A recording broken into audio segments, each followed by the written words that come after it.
அதாவது இந்த அளவு கனம் இதை பார்த்துக்கோங்க. இந்த அளவுக்கு உள்ள கனத்துக்கு நீங்கள் வெல்டிங் ராடை மேலே இழுத்து அப்படியே கண்டினியூவாக வெல்டிங் அடிக்க போகிறீங்க.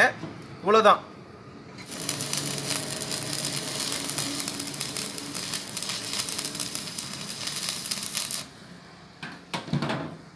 அந்த இனாம்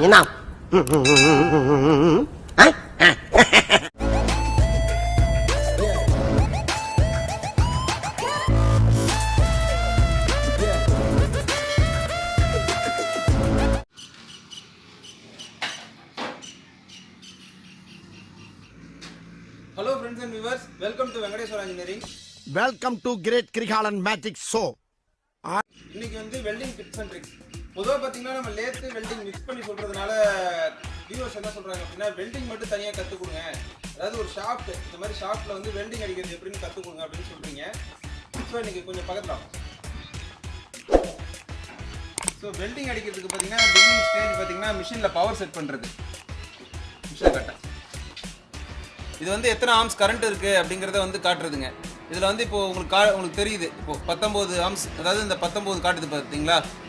இதுலேருந்து நம்ம வந்து பவர் இன்க்ரீஸ் பண்ணிக்கிட்டே போகலாம். இப்போ உங்களுக்கு தெரியுது பவர் இன்க்ரீஸ் ஆகிட்டு இருக்கு. அதிகபட்சம் 200 ஆம்ஸ், இது 203 காட்டும். பட் ஆனால் நம்ம 200 கணக்கு வச்சுக்க வேண்டியதாங்க. மிஷின்லேயே அதான் காட்டியிருப்பாங்க. இதில் நமக்கு தேவையான பவர் வந்து செட் பண்ணிக்கலாம். ஃப்ரெண்ட்ஸ், வீடியோக்குள்ளே போகிறதுக்கு முன்னாடி நம்ம channel Shri Venkateswara engineering works ஆக்கூரை சப்ஸ்கிரைப் பண்ணிக்கோங்க. அப்போ தான் லேட்டஸ்ட் அப்டேட்ஸ்லாம் உங்களுக்கு இமீடியட்டாக வரும். கூடவே இந்த பெல் ஐக்கான் ஒன்று இருக்கும், இந்த பெல் ஐக்கானை ப்ரெஸ் பண்ணி ஆளில் போட்டுக்கோங்க. அப்போ தான் லேட்டஸ்ட் அப்டேட்ஸை நீங்கள் உடனுக்குடன் பார்க்கலாம். ஓகே ஃப்ரெண்ட்ஸ், இன்றைக்கான டிப்ஸ் பார்ப்போம். இது பார்த்துருவாங்க. இப்போ இந்த வெல்டிங் ஹோல்டர் எடுத்துக்கிட்டிங்கன்னா இதில் வந்து பல விதமான அந்த கேப்ஸ் இருக்கும். இப்போ உங்களுக்கு தெரியுதுன்னு நினைக்கிறேன். இந்த இடத்த பாருங்களேன், கொஞ்சம் ஜூம் கரெக்டாக காட்டு, ஜூம் போகாத அப்படியே காட்டுங்க. உங்களுக்கு தெரியுது இந்த இடத்துல நிறைய கேப்ஸ் இருக்குது பாருங்கள். அதாவது வெல்டிங் ராடை வந்து நம்ம பொசிஷனுக்கு ஏற்ற மாதிரி வச்சுக்கலாம். இப்போ பார்த்தீங்கன்னா இது பார்த்தீங்களா எவ்வளோ டேப்பராக போகுது பாருங்கள். அதே மாதிரி இது ஸ்ட்ரைட்டாக வரும், 90 டிகிரி வரும், 75 90 டிகிரி. இதெல்லாம் எதுக்குன்னா நம்ம ஜாப்பில் வெல்டிங் அடிக்கிறது நம்ம வாட்டத்துக்கு நம்ம செட் பண்ணிக்கலாம். இது பார்த்தீங்கன்னா வெர்டிகல் பொசிஷன் வெல்டிங் பண்ணலாம். இந்த மாதிரி வச்சு வெர்டிகல் பொசிஷன் வெல்டிங் பண்ணலாம். நம்ம வெல்டிங் பண்ணுறதுக்கு முன்னாடியே பவர் செக்கிங் மெயினாக தான் பண்ணணும். இப்போ பார்த்தீங்கன்னா பவர் வந்து ஓகே, நம்ம இது வந்து வெல்டிங் பண்ணலாம், இந்த அளவுக்கு இருக்குது.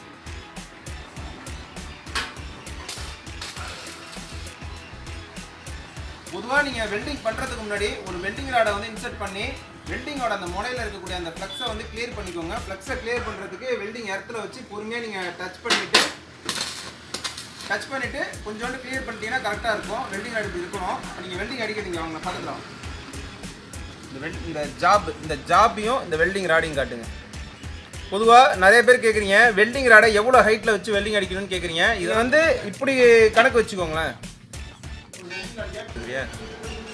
ஆக்சுவலாக இப்போ பார்த்தீங்கன்னா நம்ம வந்து அதாவது இது வந்து வெல்டிங் ராடு. இப்போ இதில் வந்து எர்த்து வருது. இப்போ உங்களுக்கு வந்து இப்போ இதில் வந்து பார்த்தீங்கன்னா எர்த்து வருது. இப்போ வந்து நம்ம வந்து இது வந்து ஆக்சுவலாக பார்த்தீங்கன்னா இதில் நம்ம வெல்டிங் அடிக்க போகிறோம். இதான் வந்து ஜாப்பு, இதில் வெல்டிங் அடிக்க போகிறோம். இது மெயின் எர்த்து. இப்போது இது இருக்குது பார்த்தீங்களா, இது வந்து பார்த்தீங்கன்னா ஒரு எமரி ஷீட்டுங்க. இந்த எமரி ஷீட்டை 2 எமரி ஷீட்டு கொண்ட அளவுக்கு இப்படி கேப் வச்சுக்கோங்க. இதுதான் உங்களுக்கு கணக்கு. இப்போ இது மேலே வெல்டிங் அடிக்கும் போது வெல்டிங் அடித்து நீங்கள் எர்த்தில் டச் பண்ணோன்னே இந்த அளவுக்கு, அதாவது இந்த அளவு கனம் இதை பார்த்துக்கோங்க. இந்த அளவுக்கு உள்ள கனத்துக்கு நீங்கள் வெல்டிங் ராடை மேலே இழுத்து அப்படியே கண்டினியூவாக வெல்டிங் அடிக்க போகிறீங்க. இவ்வளோதான். இப்போ நான் வெல்டிங் அடிக்கிறேன், கொஞ்சம் பாருங்கள்.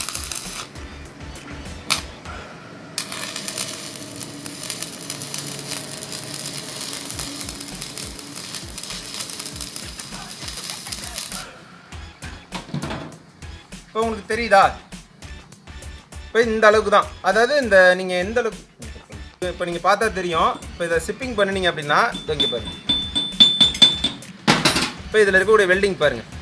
ஆக்சுவலாக பார்த்தீங்கன்னா இந்த நம்ம எந்த அளவுக்கு நான் கை தூக்க சொன்னோனோ அந்த அளவுக்கு பார்த்தீங்கன்னா வெல்டிங்க்கும் அந்த ராடுக்கும் உள்ள கேப்புக்கான அந்த சரக்கு, அதாவது அந்த வெல்டிங் வந்து ஏறி இருக்குது. உங்களுக்கு அது தெரியுதுன்னு நினைக்கிறேன். இந்த அளவுக்கு உங்களுக்கு அந்த கேப் தெரியுங்க.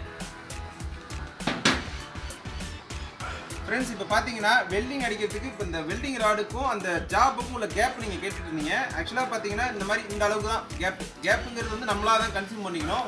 ஆக்சுவலாக பார்த்தீங்கன்னா இந்த வெல்டிங் வந்து நீங்கள் கற்றுக்க ஆரம்பிச்சிட்டிங்கன்னா உங்களுக்கே இது வந்து புரிய ஆரம்பிச்சிடும், எவ்வளோ கேப் இருந்தால் நம்ம வெல்டிங் அடிக்கலாம் அப்படின்னு சொல்லிட்டு. அப்புறம் பிகினர்ஸ்க்கு இன்னொரு ஒரு டிப்ஸு நீங்கள் பார்த்துக்கோங்க. இப்போ ஆக்சுவலாக இப்போ வந்து ஒரு ரன் அடிச்சாச்சுங்க. இப்போ வந்து இதே மெட்டலை நம்ம வெல்டிங் பண்ணி லேத்தில் வந்து டேர்னிங் பண்ண போகிறோம் அப்படின்னா, அடுத்த வெல்டிங் நீங்கள் அடிக்கணும் அப்படின்னா இதில் பாதி வெல்டிங் ஏற்றுன மாதிரி இருக்கணும், இதில் பாதி வெல்டிங் அடிக்கிற மாதிரி இருக்கணும். இப்போ நம்ம அதையும் இப்போ உங்களுக்கு செஞ்சு காட்ட போகிறோம். வீடியோவை ஸ்கிப் பண்ணாமல் பாருங்கள், அப்போ தான் புரியும்.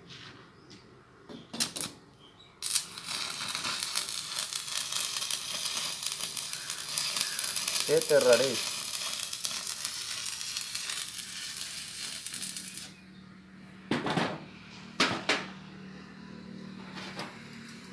இப்போ நம்ம அடுத்த ரன் அடிச்சிட்டோம். இப்போ உங்களுக்கு தெரியுது.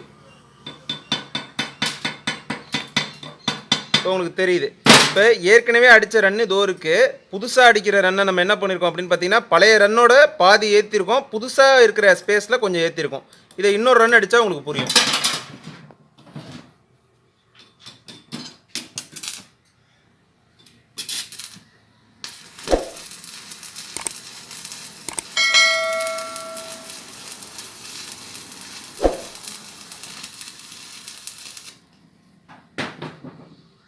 இப்போ உங்களுக்கு இந்த ஃப்ளக்ஸு, அதாவது இந்த மேலே இருக்கக்கூடிய இந்த ஃப்ளக்ஸை வச்சே நீங்கள் புரிஞ்சுக்கலாம்.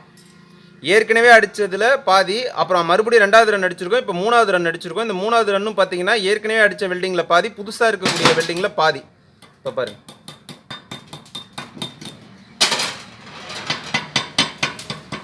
இப்போ உங்களுக்கு தெரியுது வெல்டிங் அதோட ஃபினிஷிங் பாருங்கள். வெல்டிங் இப்படி அடிச்சுட்டு நீங்கள் லேத்தில் டேர்ன் பண்ணும்போது பார்த்தீங்கன்னா ரொம்ப ஃபினிஷிங்காக இருக்குங்க. இவ்வளோதான். இதில் நீங்கள் வந்து இந்த மாதிரி சரக்கு ஏற்றுறீங்க அப்படின்னா பவரை வந்து மேக்ஸிமம், அதாவது ரொம்பவும் கம்மியாக வச்சுக்கக்கூடாது. பவரை வந்து ரொம்பவும் கம்மியாக வைக்கக்கூடாது, ரொம்பவும் அதிகமாக வச்சு வெல்டிங் பண்ணி சரக்கு மெட்டலை ஏற்ற முடியாது. ஸோ இந்த பவர் வந்து பார்த்தீங்கன்னா கன்சியூம்ஷனை நீங்கள் வந்து அடிக்க ஆரம்பிச்சோன்னே உங்களுக்கே புரிய ஆரம்பிச்சிடும். எவ்வளோ பவர் இருந்தால் நம்ம இதில் வெல்டிங் பண்ணலாம் அப்படிங்கிறது உங்களுக்கு புரிய ஆரம்பிச்சிடும். ஸோ ரொம்ப ஈஸி தான், கற்றுக்கலாம். எதையுமே பழகினா ஈஸியாக கற்றுக்கலாம். ஸோ வந்து இது மாதிரி மேலும் வீடியோக்கள் பார்க்க நம்ம சேனலை சப்ஸ்கிரைப் பண்ணிக்கோங்க. இந்த மாதிரி மேலும் நம்ம வெல்டிங் டிப்ஸ் அண்ட் ட்ரிக்ஸை தொடர்ந்து வீடியோ பண்ண போகிறோம்.